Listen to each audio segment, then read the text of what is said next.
Video जो है वो थ्योरी ख़त्म हो चुका है रिलेशन का, और रिलेशन का प्रॉब्लम भी हो चुका है। लेकिन कुछ ऐसे प्रॉब्लम जो जेईई मेंस में आते हैं उसको आज हम लोग डिस्कस कर रहे हैं।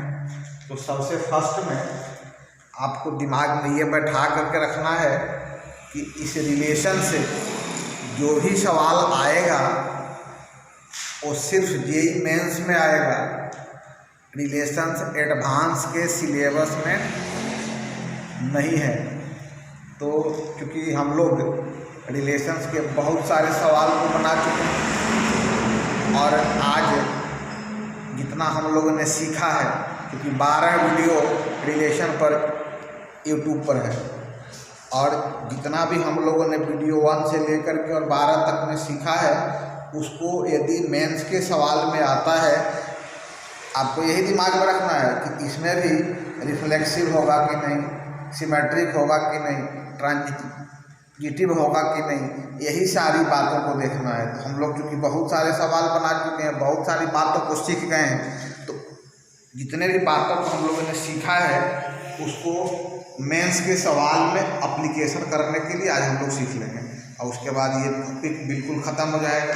तो आप 12th के एग्ज़ाम में भी सवाल बना सकते हैं, जेईई मेंस के एग्ज़ाम में सवाल बना सकते हैं। तो आज हम लोग वही सवाल देखेंगे जो कि जेईई मेंस में आया हुआ है।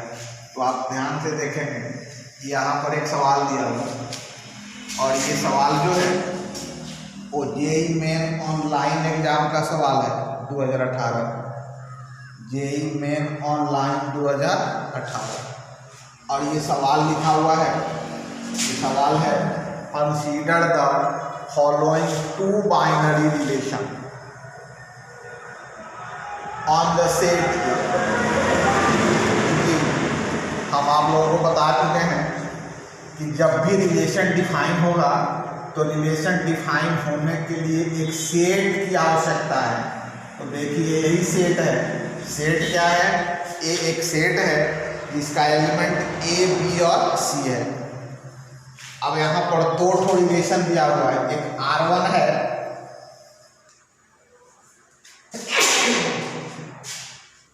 और दूसरा रिलेशन R2। R1 रिलेशन में भी एलिमेंट्स दिए हुए हैं और R2 रिलेशन में भी एलिमेंट्स दिए हुए हैं, और A, B, C, D 4 option दिया हुआ है। चारों ऑप्शन में आपको ये बताना है कि कौन सा ऑप्शन जो है करेक्ट है। तो चूंकि यहाँ हम लोग सीख रहे हैं कि रिफ्लेक्सिव आपको बताया, आपको आ चुका है, सिमेट्रिक आपको आ चुका है, ट्रांजिटिव आपको आ चुका है।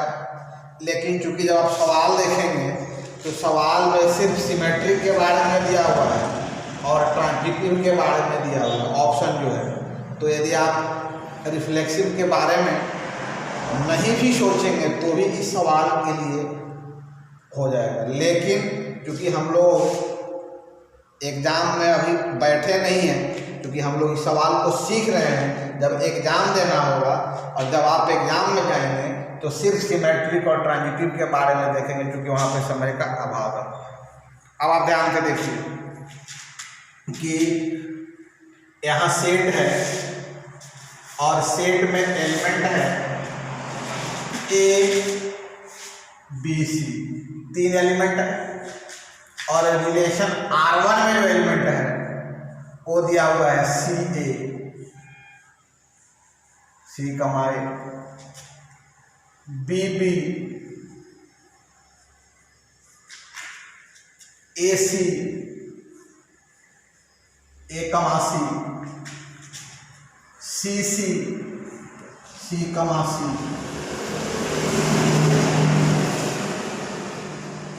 B कमा C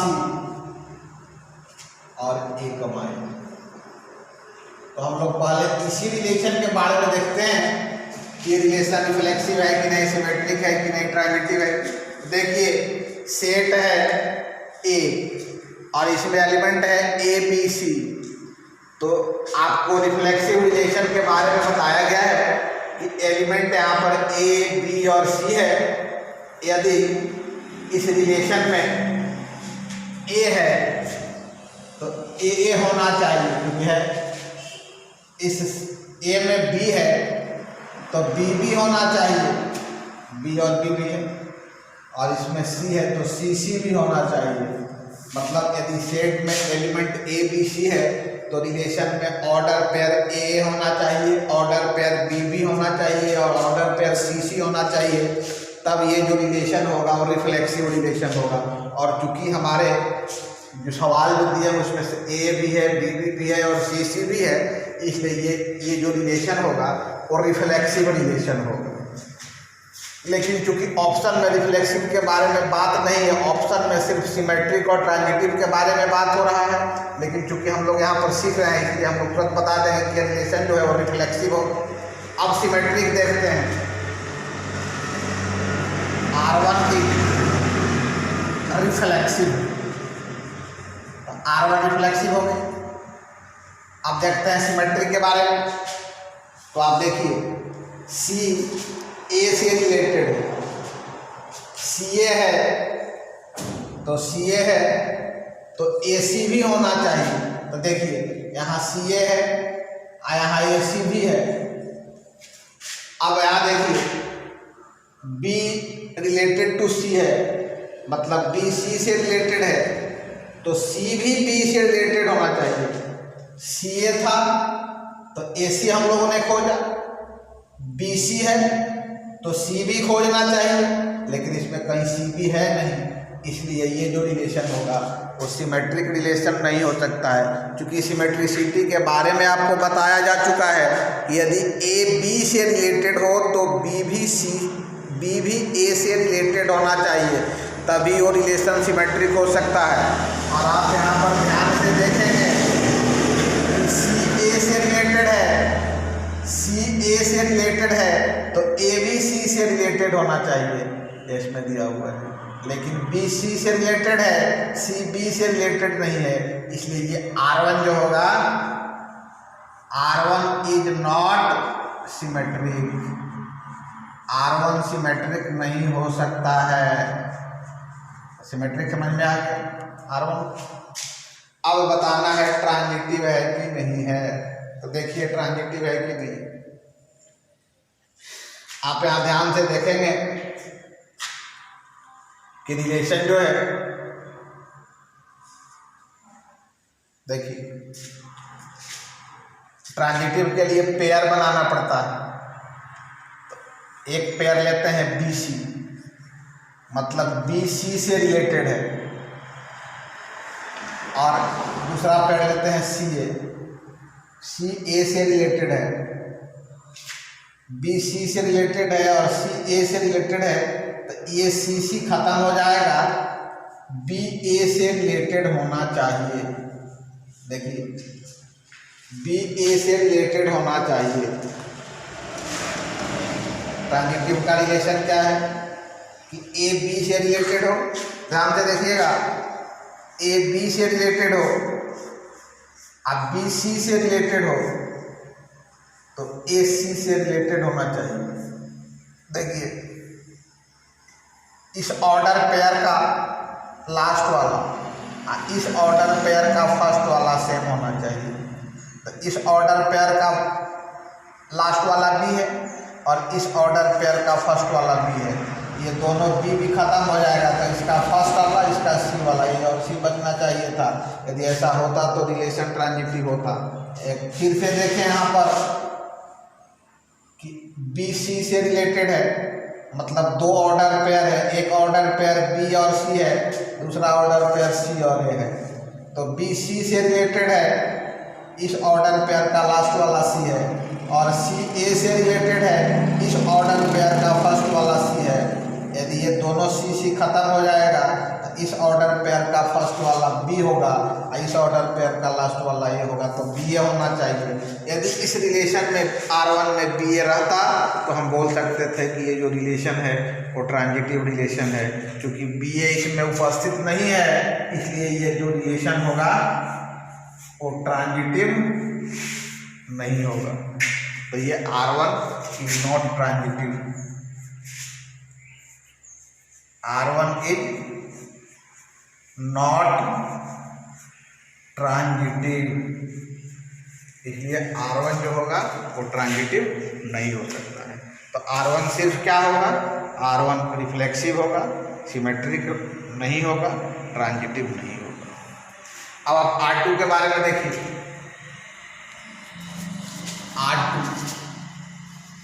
R2 में दिया है कि AB A का मास BA CC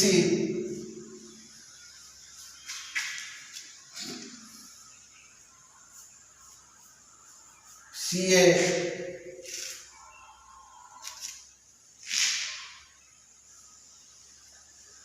AC AA और BB, ये R2 में दिया हुआ है। और इसमें आपको बताना है कि ये जो रिलेशन है इसमें भी वही बात बताना है कि रिफ्लेक्सिव है कि नहीं, सिमेट्रिक है कि नहीं, ट्रांजिटिव है कि नहीं। तो सेट में है ABC, तो देखिए सेट में A है, R2 में AA है, A रिलेटेड टू A है। सेट में B है, B रिलेटेड टू B है। सेट में C है, C रिलेटेड टू C है। तो सेट में ABC है, रिलेशन में AA BP और CC है। इसका मतलब ये रिलेशन जो होगा और रिफ्लेक्सिव रिलेशन होगा। अब आपको बताना है कि सिमेट्रिक होगा कि नहीं होगा। तो देखिए R1 is reflexive, R1 reflexive होगा।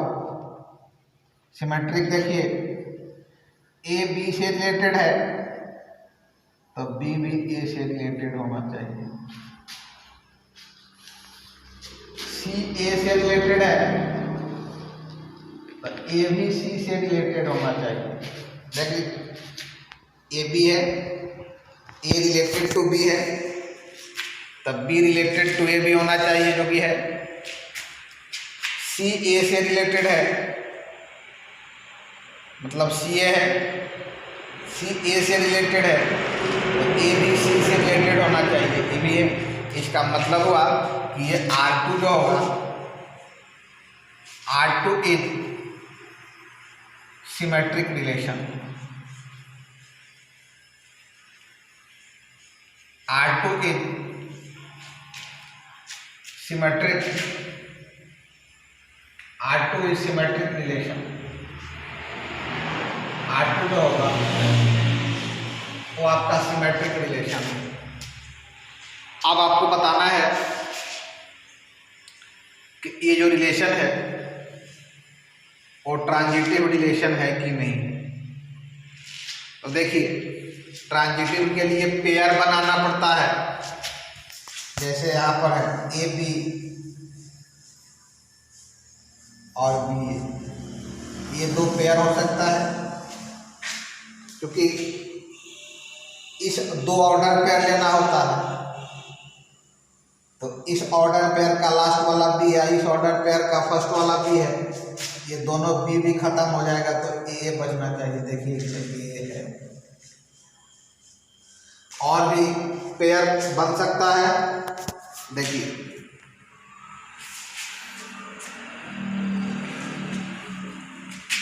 और भी पेयर बन सकता है, ध्यान से देखना है।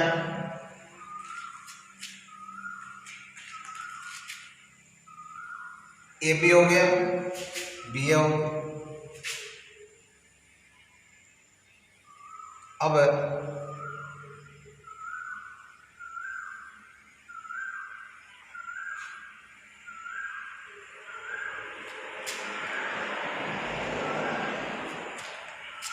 देखिए यहाँ CA है, AA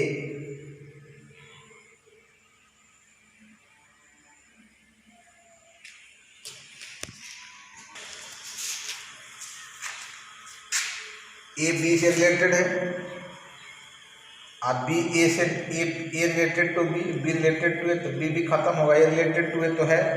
लेकिन देखिए रिलेशन में R2 में देखिए कि सी ए से रिलेटेड है, एक पेयर सी ए हो गया और दूसरा पेयर ए बी हो गया, तो C related to A related to B. यहाँ पर तो इसका ए खत्म हो जाएगा, इसका सी और बी बचेगा, मतलब सी रिलेटेड टू बी होना चाहिए।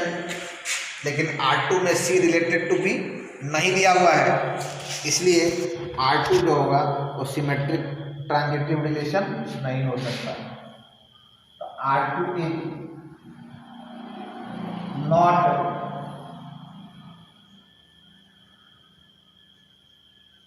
Transitive, R2 is not transitive. तो आप ध्यान से देखिएगा, यहाँ पर पता है कि R1 is not symmetric, R1 symmetric नहीं होगा, बट ट्रांजिटिव, मतलब R1 जो रिलेशन है वो सिमेट्रिक नहीं होगा लेकिन ट्रांजिटिव होगा। लेकिन चूंकि आप देखेंगे तो R1 सिमेट्रिक भी नहीं है और R1 ट्रांजिटिव भी नहीं है, मतलब इसका ऑप्शन ए नहीं हो सकता है। ये R1 सिमेट्रिक भी नहीं है और R1 ट्रांजिटिव भी नहीं है। देखिए यहाँ पर कहता है कि both R1 and R2 are transitive, मतलब R1 भी ट्रांजिटिव होगा और R2 भी ट्रांजिटिव होगा। लेकिन अभी आप चूंकि आंसर में देखेंगे तो R1 इज नॉट ट्रांजिटिव और R2 इज नॉट ट्रांजिटिव, मतलब R1 और R2 दोनों ट्रांजिटिव नहीं होगा, ये भी ऑप्शन खत्म होगा। R2 इज सिमेट्रिक, आपको बताया गया है कि R2 is symmetric, R2 symmetric होगा बट R2 ट्रांजिटिव नहीं होगा, तो यही आंसर होगा R2 is symmetric but it is not transitive. कहता है डी में R1 and R2 are not symmetric, तो R1 सिमेट्रिक नहीं है लेकिन R2 सिमेट्रिक है, तो ये भी ऑप्शन खत्म हो गया, मतलब इस सवाल का ऑप्शन क्या होगा, डी होगा। ये भी क्वेश्चन जो है वो जेईई मेंस में आया है 2018। ये सवाल दिया हुआ है कि let n denote the set of natural number, और आपको भी ये समझ में आता होगा क्योंकि बहुत सारे ऐसे सवाल बताए जा चुके हैं जहाँ पर n का मतलब सेट ऑफ नेचुरल नंबर आपको बताया गया। तो यदि सेट से संबंधित कोई भी सवाल आप बना रहे हैं और वहाँ पर n दिया हुआ है, ये n मेरी उंगली के सामने वाला है, तो इसका मतलब होता है सेट ऑफ नेचुरल नंबर। तो सेट दिया हुआ है नेचुरल नंबर का, और नेचुरल नंबर के बारे में नेचुरल नंबर होता है 1 2 3 4 डॉट डॉट, ये हो गया नेचुरल नंबर का सेट। तो ये नेचुरल नंबर का सेट और रिलेशन दिया हुआ है कि R1 equal to x related to y such that 2x plus y equal to 10। अब ध्यान से देखेंगे कि x, चूंकि x और y दोनों जो एलिमेंट होता है वो जो दिया हुआ सेट होता है उसी सेट का होता है। तो यहाँ पे सेट दिया हुआ है नेचुरल नंबर का, तो ये x भी नेचुरल नंबर होगा और y भी नेचुरल नंबर होगा। लेकिन सारे नेचुरल नंबर नहीं होंगे, वही नेचुरल नंबर होंगे जो 2x plus Y equal to 10 को सेटिस्फाई कर रहा हो। तो आप यहाँ देखेंगे कि ये जो सेट लिखा हुआ है वो सेट बिल्डर फॉर्म में है, ये रिलेशन R1 जो है वो सेट बिल्डर फॉर्म में है। तो यदि हम आपको बता चुके हैं, वीडियो जब आप खोल करके देखेंगे, बहुत सारे वीडियो में बहुत सारे सवाल बताए हुए हैं और वहाँ पर हमने आपको बताया है NCERT के सॉल्यूशन में कुछ ऐसे भी सवाल थे कि जहाँ पर यदि आप रिलेशन का सवाल बना रहे हैं और उस रिलेशन के सवाल में यदि रिलेशन जो सेट बॉयलर फॉर्म में लिखा हुआ है और यदि आप उसे आसानी से रोस्टर फॉर्म में बदल सकते हैं तो हमारी कोशिश यही रहती है कि हम उसे रोस्टर फॉर्म में बदल लें। तो आप यहाँ देखेंगे कि 2x + y = 10 है, तो y = 10 - 2x होगा। अब हम x का वैल्यू, चूंकि नेचुरल नंबर लेना है और नेचुरल नंबर 1 से स्टार्ट होता है तो हम 1 से स्टार्ट कर रहे हैं, x का वैल्यू 1 लेंगे तो y = 10 - 2, 10 - 2 8 होगा, y का वैल्यू 8 होगा, मतलब स्टेटमेंट क्या होगा 1 है। x का वैल्यू 1 रखने पर y का वैल्यू 8 आएगा, x का वैल्यू 2 रखेंगे तो y का वैल्यू 6 आएगा, x का वैल्यू 3 रखेंगे तो y का वैल्यू 4 आएगा और x का वैल्यू 4 रखेंगे तो y का वैल्यू 2 आएगा। यदि हम x का वैल्यू 5 रखते हैं तो y का वैल्यू 0 आएगा, और चूंकि 0 नेचुरल नंबर नहीं होता है इसलिए हमारा एलिमेंट 4 2 से आगे हम नहीं बढ़ा सकते। अब आप ध्यान से देखेंगे कि ये जो रिलेशन है वो रिफ्लेक्सिव तो होगा ही नहीं। रिफ्लेक्सिव इसलिए नहीं होगा कि सेट नेचुरल नंबर का है, और रिफ्लेक्सिव रिलेशन होने के लिए सेट का प्रत्येक एलिमेंट खुद से रिलेटेड होना चाहिए, तभी वो रिलेशन रिफ्लेक्सिव हो सकता है। तो 1 है 1 1 होना चाहिए, 2 है 2 2 होना चाहिए, 3 है 3 3 होना चाहिए, लेकिन आप देख रहे हैं कि आपका जो R1 है ना इसमें कहीं 1 1 दिया हुआ है, ना 2 2 है, ना 3 3 है, ना 4 4 है, इसलिए ये रिलेशन रिफ्लेक्सिव हो ही नहीं सकता है। तो रिफ्लेक्सिव, और चूंकि आपके सवाल का जो ऑप्शन है उसमें भी रिफ्लेक्सिव के बारे में कोई चर्चा नहीं है, इसलिए रिफ्लेक्सिव के बारे में हमें सोचना ही नहीं था, क्योंकि हम आपको बता दिए कि आप यदि आप सवाल बनाएंगे तो आप उसको देख करके बता सकते थे कि रिफ्लेक्सिव या रिलेशन नहीं हो सकता है। अब आप देखिए कि सिमेट्रिक होगा कि नहीं, तो यदि 1 8 है, 1 8 से रिलेटेड है तो सिमेट्रिक होने के लिए 8 भी 1 से रिलेटेड होना चाहिए, मतलब 1 8 है तो 8 1 होना चाहिए, 2 6 है तो 6 2 होना चाहिए, 3 4 है तो 4 3 होना चाहिए, 4 2 है तो 2 4 होना चाहिए, मतलब ये रिलेशन सिमेट्रिक हो ही नहीं सकता। अब हम देखते हैं ये रिलेशन ट्रांजिटिव है कि नहीं है, तो ट्रांजिटिव होने के लिए पेयर बनाना पड़ता है, दो ऑर्डर पेयर लेना पड़ेगा। देखिए, और फिर से एक बार बता रहे हैं कि जो दोनों ऑर्डर पेयर आप लेंगे वो इस प्रकार लेंगे कि लास्ट वाला और फर्स्ट वाला सेम। आप ध्यान से देखिएगा, 3 4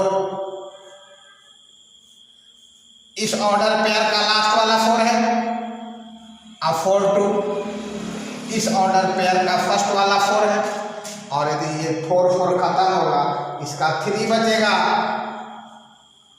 इसका 2 बचेगा, तो क्या होना चाहिए 3 2। यदि 3 2 रहता तो हम इसे बोल सकते थे कि ये रिलेशन ट्रांजिटिव होगा, लेकिन चूंकि इस रिलेशन R1 में 3 2 कहीं पर है ही नहीं, इसलिए ये रिलेशन ट्रांजिटिव हो ही नहीं सकता है। तो R1 रिफ्लेक्सिव तो था ही नहीं, सिमेट्रिक हुआ ही नहीं, ट्रांजिटिव हुआ ही नहीं, मतलब ना R1 रिफ्लेक्सिव है, ना सिमेट्रिक है, ना ट्रांजिटिव है। तो आंसर देते वक्त दिमाग में बैठा करके रखेंगे कि R1 रिफ्लेक्सिव भी नहीं है, R1 सिमेट्रिक भी नहीं है, और R1 ट्रांजिटिव भी नहीं है। सेकंड देखिए R2, फिर से वही है कि x और y दोनों नेचुरल नंबर होगा, लेकिन सारे नेचुरल नंबर नहीं होंगे। x + 2y = 10 हो, जो जिस नेचुरल नंबर को सेटिस्फाई करेगा वही हो। तो देखिए यहाँ पर x + 2y = 10, तो 2y = 10 - x। अब देखिए फिर से हम स्टार्ट कर रहे हैं, क्योंकि x क्या है नेचुरल नंबर है और y भी क्या है नेचुरल नंबर है, तो x का वैल्यू 1 लेंगे, तो 2y = 9 संभव है, y = 9/2 नहीं हो सकता।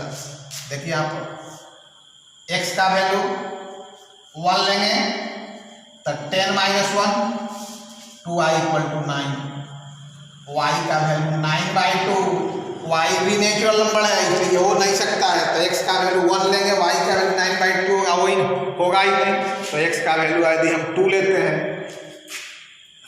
x का वैल्यू यदि हम 2 लेंगे तो 2y = 10 - 2, 2y = 8, y = 4, तो x का वैल्यू 2y का वैल्यू।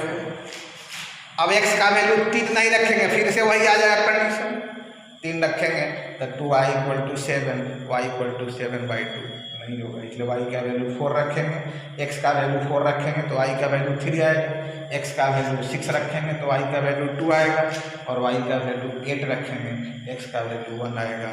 यदि y का वैल्यू 10 रखेंगे y का वैल्यू 0 आएगा, क्योंकि नेचुरल नंबर हो ही नहीं सकता है। ये आ गया। अब इस रिलेशन को भी देखिए, ये रिलेशन रिफ्लेक्सिव नहीं होगा क्योंकि 1 1 नहीं है, 2 2 नहीं है, 3 3 नहीं है, इसलिए रिफ्लेक्सिव नहीं होगा। अब सिमेट्रिक देखिए, 2 4 है, 4 3 नहीं है, 2 4 है, 4 2 नहीं है, 4 3 है, 3 4 नहीं है, 6 2 है, 2 6 नहीं है, 8 1 है, 1 8 नहीं है, इसलिए रिलेशन सिमेट्रिक भी नहीं हो सकता है। और ट्रांजिटिव भी आप देखिए, 2 ऑर्डर पेयर लेंगे, 2 4 और 4 3, ये 4 4 खत्म होगा, क्या बचना चाहिए था 2 3, रिलेशन में 2 3 है, नहीं दिया हुआ 2 3, इसलिए रिलेशन ट्रांजिटिव भी नहीं होगा। तो ये जो रिलेशन है न रिफ्लेक्सिव होगा, ना सिमेट्रिक होगा और न ट्रांजिटिव होगा। लेकिन एक बात और ध्यान देना है, इसमें ध्यान देना है कि R1 का रेंज क्या होगा, इस सवाल में आंसर में दिया हुआ है रेंज ऑफ R1, तो वीडियो खोल करके देखेंगे, वीडियो में रेंज भी बताया गया है। देखिए ये सेट है, रिलेशन के फर्स्ट वाले एलिमेंट को रेंज कहते हैं और बाद वाले एलिमेंट को, फर्स्ट वाले एलिमेंट को डोमेन कहते हैं और बाद वाले एलिमेंट को रेंज कहते हैं। तो सिर्फ हमें रेंज देखना है, तो रेंज क्या होगा, 2 होगा, 4 होगा, 6 होगा, 8 होगा। तो 2 होगा, 4 होगा, 6 होगा और 8 होगा। R1 का रेंज और R2 का रेंज, रेंज ऑफ R2, तो R2 का रेंज देखेंगे आप, R2 का रेंज अब क्या हो जाएगा, 1 होगा, 2 होगा, 3 होगा और 4 होगा। तो R2 का रेंज हो गया 1, 2, 3, 4। तो एक बार फिर से ध्यान से देखिए, ये जो रिलेशन है न R1 रिफ्लेक्सिव है, न सिमेट्रिक है, न ट्रांजिटिव है, न R2 रिफ्लेक्सिव है, न सिमेट्रिक है, न ट्रांजिटिव है। तो R1 और R2 न रिफ्लेक्सिव है, न सिमेट्रिक है, न ट्रांजिटिव है। R1 का रेंज 2 4 6 8 है, R2 का रेंज 1 2 3 4 है। आंसर देखिए, both R1 and R2 are symmetric relation. अभी तो आपको बताया गया कि न R1 रिफ्लेक्सिव है, न सिमेट्रिक है, न ट्रांजिटिव है, तो ये सिमेट्रिक हो ही नहीं सकता है। अब both R1 and R2 are transitive relation, ये भी नहीं हो। तो ए और सी का आपका समाप्त हो गया। अब देखिए रेंज दिया हुआ है, R1 का रेंज क्या दिया हुआ है, 2 4 6। देखिए यहाँ पर R1 का रेंज क्या है, 2 4 6 8, इसमें 8 मिसिंग है, इसलिए ये नहीं होगा। देख लीजिए range of R2 1 2 3 4, range of R2 1 2 3 4, इसलिए इसका आंसर क्या हो जाएगा।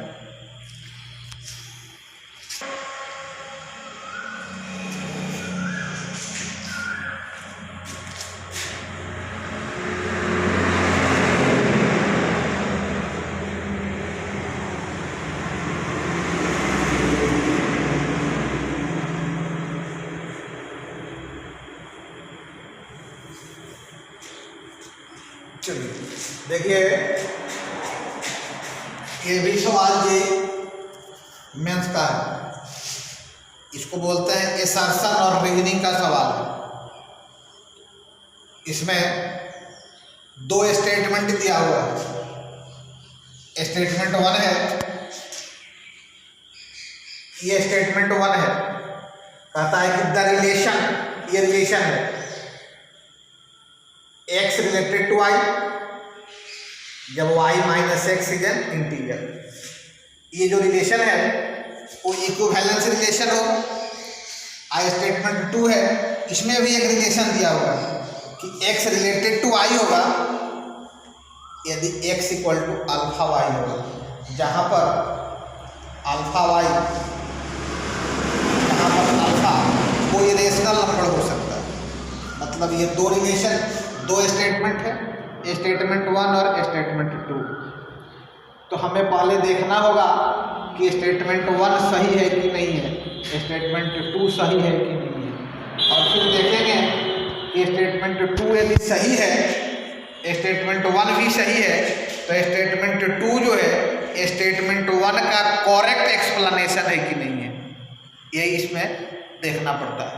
मतलब स्टेटमेंट वाले सवाल में पहले आपको चेक करना पड़ेगा कि ये जो स्टेटमेंट 1 है ये सही है कि नहीं, फिर देखना होगा कि स्टेटमेंट 2 सही है कि नहीं, फिर देखना होगा कि स्टेटमेंट 2 जो है स्टेटमेंट 1 का करेक्ट एक्सप्लेनेशन है कि नहीं। तो आइए देखते हैं, उधर से उसको ऑप्शन दिया हुआ है जो अभी मैंने आपको बोला कि statement 1 is true and statement 2 is true and statement 2 is not a correct explanation of statement. Statement 1 is true and statement 2 is false, statement 1 is false and statement 2 is true, और statement 1 is true and statement 2 is true and statement 2 is correct explanation of statement. यही सवाल है assertion reasoning का, और इसको check करना पड़ता है। तो आइए देखते हैं कि स्टेटमेंट 1 जो है वो सही है, इसे हटा देते हैं और स्टेटमेंट 1 चेक करते हैं कि स्टेटमेंट 1 क्या है, ये इक्विवेलेंस रिलेशन है कि नहीं। और शायद ऐसे सवाल हम आपको बता ही चुके हैं, शायद क्या हम आपको बता ही चुके हैं कि सेट जो है वो रियल नंबर का सेट है, set of all real numbers. R का मतलब होता है set of all real numbers. तो देखिए आर यही सेट है, set of all real number, set of all real number. ये भी सवाल जेईई में 2011 में 2011 में पूछा गया। तो कुछ सवाल हम आपको बना दिए, इसलिए बना दिए कि जितना भी चीज़ें हम लोगों ने पढ़ा है वो चीज़ हम लोगों को सवाल में एप्लीकेशन करने आता है कि नहीं आता है। तो देखिए कहता है स्टेटमेंट 1 कि ये रिलेशन है कि एक्स वाई से रिलेटेड होगा यदि y minus x is an integer, यदि y माइनस एक्स इंटीजर होगा तभी x y से रिलेटेड होगा। तो फर्स्ट में हम इसी को देखते हैं कि ये जो रिलेशन है वो सिमेट्रिक रिफ्लेक्सिव है कि नहीं। देखिए रिफ्लेक्सिव में क्या दिखाना पड़ेगा कि x x से रिलेटेड, और आप समझ रहे हैं कि x minus x equal to 0 होता है, इंटीजर है कि नहीं। कहता है कि x y से रिलेटेड होगा, y में से एक घटाएं और वो वैल्यू इंटीजर आ जाए, तो x x से रिलेटेड होगा, तो इस x में से इस x को घटाएंगे 0 आएगा, और 0 क्या होता है, इंटीजर होता है। इसका मतलब कि x x से रिलेटेड होगा, मतलब रिलेशन रिफ्लेक्सिव होगा। अब सिमेट्रिक देखिए, R is reflexive, R is reflexive, symmetricity X belongs to R, मतलब X जो है वो इस रिलेशन में है। तो जब X रिलेशन में होगा तो y minus x is an integer, y minus x integer होगा, और जब y माइनस एक्स इंटीजर होगा तो x माइनस वाई भी इंटीजर होगा, x minus y is an integer. इसमें आपको दिक्कत नहीं होना चाहिए। जैसे यहाँ देखिए 4 में से 2 घटाएंगे 2 आएगा इंटीजर, तो 2 में से 4 घटाएंगे तो -2 आएगा, ये भी इंटीजर होगा। तो ए वाई माइनस एक्स इंटीजर होगा तो x माइनस वाई भी इंटीजर होगा, ये पॉजिटिव होगा तो ये निगेटिव होगा, ये निगेटिव होगा तो ये पॉजिटिव होगा। मतलब y x belongs to r, देख लीजिए एक्स वाई से रिलेटेड है तो वाई भी एक्स से रिलेटेड हो गया, r is symmetric. R symmetric relation होगा, आर इज सिमेट्रिक रिलेशन। अब ट्रांजिटिव रिलेशन देखिए, एक्स वाई से रिलेटेड है, y minus x is an integer, तो वाई माइनस एक्स इंटीजर होगा। अब वाई जेड से, वाई जेड से रिलेटेड है तो जेड माइनस वाई भी इंटीजर हो, z minus y is an integer. अब आप देखिए y minus x integer, z minus y integer. अब हम क्या करते हैं कि z minus y plus y minus x दोनों इंटीजर को जोड़ देते हैं, तो वाई से वाई खत्म हो जाएगा, क्या बच जाएगा जेड माइनस एक्स। देख लीजिए Z minus x is an integer, N integer इसलिए इंटीजर होगा कि जेड माइनस वाई इंटीजर है, वाई माइनस एक्स इंटीजर है, तो जेड माइनस वाई इंटीजर, एक वाई माइनस एक्स इंटीजर, दो इंटीजर को जोड़ने पर इंटीजर, इसलिए जेड माइनस एक्स क्या हो गया इंटीजर। और जब जेड माइनस एक्स इंटीजर हो गया मतलब z x related to z हो गया। तो देखिए ध्यान से, एक्स वाई से रिलेटेड है और वाई जेड से रिलेटेड है, वाई वाई खत्म हो गया, क्या बच गया एक्स रिलेटेड टू जेड बच गया कि नहीं हो गया। R is transitive relation.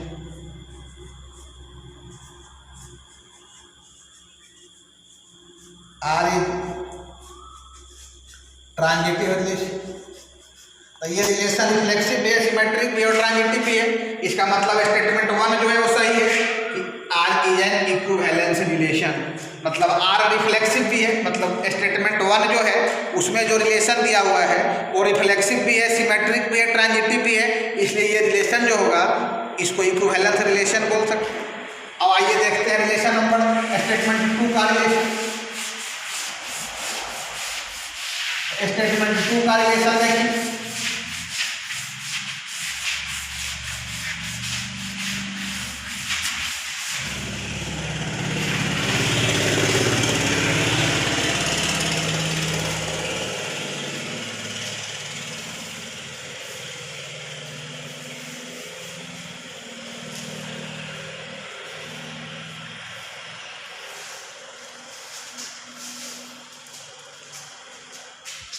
the relation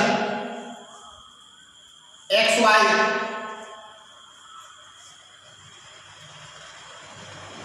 such that x equal to alpha y, पता है कि x y से रिलेटेड होगा यदि x का वैल्यू अल्फा y के बराबर, जहां पर अल्फा क्या है तो सम रेशनल नंबर, जहां अल्फा कोई भी रेशनल नंबर हो सकता है, कोई भी परिमेय संख्या हो सकता है। तो रिफ्लेक्सिव बताना है तो रिफ्लेक्सिव में x रिलेटेड टू x, और जब x से रिलेटेड होगा तो x equal to alpha x लिख सकते हैं, x equal to alpha x। तो अल्फा का वैल्यू क्या होगा एक्स वाई एक्स 1, और 1 क्या होता है रेशनल नंबर होता है, इसलिए x x से रिलेटेड होगा और x x से रिलेटेड होगा, अल्फा का वैल्यू 1 आया, 1 क्या हो गया रेशनल नंबर, और 1 जब रेशनल नंबर होगा तो r is reflexive.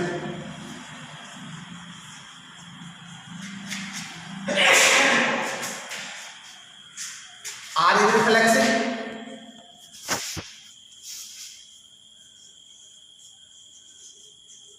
r is reflexive relation. अब सिमेट्रिक देखिए, सिमेट्रिक में x y से रिलेटेड है, implied x equal to alpha,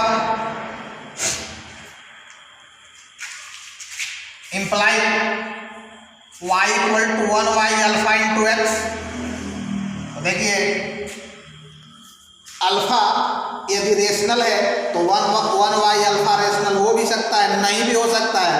इसलिए नहीं हो सकता है कि देखिए ध्यान से, हम यहाँ पर अल्फा का वैल्यू 0 ले लेते हैं इक्वल टू 0 गुने y equal to 1y0 into x, और 1y0 रेशनल नहीं होता है, 0 रेशनल होता है लेकिन 1y0 रेशनल नहीं होता है, इसलिए ये जो रिलेशन होगा वो सिमेट्रिक रिलेशन नहीं होगा, तो r इज नॉट सिमेट्रिक। अब जब सिमेट्रिक नहीं ही हुआ तो इक्विवेलेंस तो हो ही नहीं सकता, तो आगे हमको ट्रांजिटिविटी दिखाने की आवश्यकता ही नहीं। तो देखिए क्या होगा, आप अपने ऑप्शन को देखेंगे, ऑप्शन में लिखा हुआ है फर्स्ट ऑप्शन में कि r is true, statement 1 is true and statement 2 is true, तो statement 1 is true statement 2 is true हो ही नहीं सकता है, तो फर्स्ट खत्म हो गई। सेकंड में लिखा हुआ है statement 1 is true and statement 2 is false, तो स्टेटमेंट 1 इज ट्रू है और स्टेटमेंट 2 जो है वो फॉल्स है, इसलिए इसका आंसर क्या होगा, 0। और आज चूँकि 12th का भी हो गया, जेईई मेंस का भी हो गया, इसलिए आज पूरी तरीके से ये रिलेशन ख़त्म हो गया, और अगले क्लास से आपका फंक्शन स्टार्ट किया जाएगा, और फंक्शन के बाद बाइनरी ऑपरेशन, और बाइनरी ऑपरेशन के बाद इन्वर्स, इन्वर्स के बाद डिटर्मिनेंट। तो अगले क्लास में फंक्शन बताया जाएगा, और फंक्शन बेसिकली 12 और 12 से रिलेटेड IIT में जो सवाल आता है वो, क्योंकि फंक्शन से 12th में सवाल सिर्फ ये जेईई मेंस में सवाल सिर्फ 12th टॉपिक से ही आता है, 11 टॉपिक से अब नहीं आता है, इसलिए आपका फर्स्ट वर्क यही है कि पहले 12th और उसके बाद साथ साथ जेईई मेंस और जेईई एडवांस के बारे में हम लोग देख लेंगे। फंक्शन से रिलेटेड अगले वीडियो से फंक्शन स्टार्ट होगा।